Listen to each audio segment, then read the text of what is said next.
Pour les Français, les choses sont claires, le Boche doit payer. Et le traité de Versailles leur donne raison.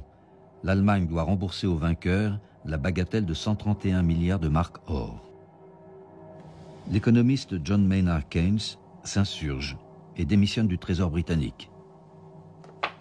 Faire payer l'Allemagne est un des actes les plus graves de folie politique dont les hommes d'État aient jamais été responsables. L'Allemagne est ruinée et dépourvue de réserves d'or. Le nouveau chancelier allemand, Wilhelm Kühnau, demande que la dette de son pays soit reportée de 2 ans. La France et la Belgique refusent catégoriquement. Pire, le président du Conseil, Raymond Poincaré, décide de se servir en nature et occupe la Ruhr. L'invasion a pour objectif d'occuper les centres de production de charbon, de fer et d'acier. Le gouvernement allemand est dans une impasse. Comment trouver de l'argent quand l'économie est à terre? Il n'existe pas d'autre solution que de créer artificiellement de la monnaie et tourne la planche à billets.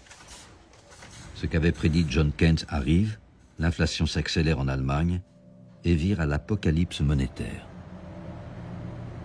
Dans son livre « Histoire d'un Allemand », Sébastien Hafner raconte la crise. Peu après la guerre de la Ruhr, le dollar monta en flèche à 20 000, s'arrêta un instant, grimpa à 40 000. Le coût de la vie avait commencé de s'envoler car les commerçants suivaient le dollar de près. Une livre de pommes de terre qui coûtait la veille 50 000 marks en coûtait 100 000 aujourd'hui. La paye de 65 000 marks touchée le vendredi ne suffisait pas le mardi pour acheter un paquet de cigarettes. Que faire ? Certaines personnes découvrirent brusquement les actions. C'était la seule forme de placement qui restait plus ou moins dans la course. On alla donc acheter des actions. Chaque petit fonctionnaire, chaque employé, chaque ouvrier devint actionnaire. Les jours de paye, les banques étaient prises d'assaut et le cours des actions s'envolait comme une fusée. Les banques nageaient dans l'opulence. De nouvelles banques inconnues poussaient comme des champignons et faisaient des affaires en or. Chaque jour, la population tout entière se jetait sur les cours de la bourse. Il arrivait que certaines actions tombent, entraînant des milliers de gens dans leur course à l'abîme. On se refilait des tuyaux dans les boutiques, les usines, les écoles. Les vedettes du jour étaient des banquiers de 21 ans, des lycéens, qui suivaient les conseils financiers de camarades un peu plus âgés. Ils portaient des lavalières à la Oscar Wilde, traitaient leurs amis au champagne et entretenaient leur père quand ils se trouvaient dans la gêne. Parmi tant de souffrances, de désespoir, de misère, brûlait une fièvre ardente et juvénile.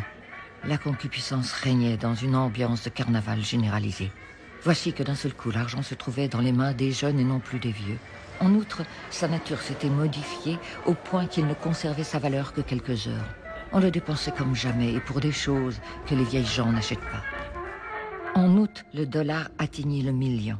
Cette annonce nous coupa le souffle, comme l'aurait fait celle d'un record incroyable. 15 jours plus tard, nous aurions pu en rire, car le dollar, comme s'il avait puisé une énergie nouvelle en franchissant la barre du million, décupla sa vitesse et se mit à grimper par paliers de 100 millions, puis de milliards.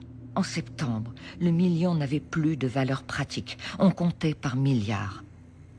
Entre-temps, il se produisit quelque chose de terrible. La Reichsbank cessa d'imprimer des coupures. Il n'existait rien qui pût remplacer le rôle de l'argent pour les besoins pratiques. Quelques jours durant, le commerce s'arrêta. Dans les quartiers pauvres, les gens privés de tout moyen de paiement se servirent de leurs poings et pillèrent les épiceries. Une fois encore, l'ambiance était à la révolution.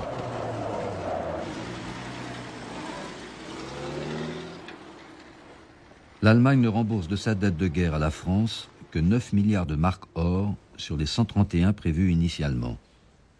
Les charges de la reconstruction censées être payées par l'Allemagne sont en réalité financées par l'État français. Comme en Allemagne, la planche à billets tourne. Rien que pour l'année 1926, la Banque de France prête à l'État la bagatelle de 28 milliards de francs.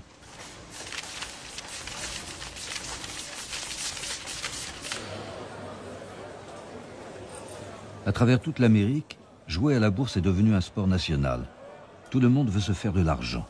La valeur des actions augmente donc plus que les profits des entreprises, qui eux-mêmes augmentent plus que la production. Ce déséquilibre entre l'économie réelle et l'économie de casino conduit à l'effondrement du système le jeudi 24 octobre 1929. Les banques les plus faibles sont dévastées par l'hémorragie de capitaux et font faillite.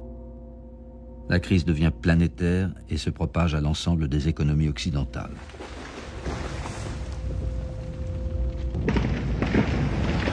Les banques américaines rapatrient leurs capitaux. La plus grande banque viennoise, le Kreditanstalt, fait faillite et entraîne avec elle le réseau bancaire autrichien. À Berlin, les banques ferment leurs portes en attendant que le gouvernement fixe un décret pour le remboursement des comptes courants. La vie financière est suspendue dans tout le pays, ce qui entraîne une cascade de faillites.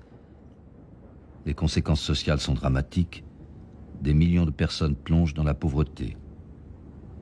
La crise économique précipite de nombreux Allemands dans les bras de Hitler.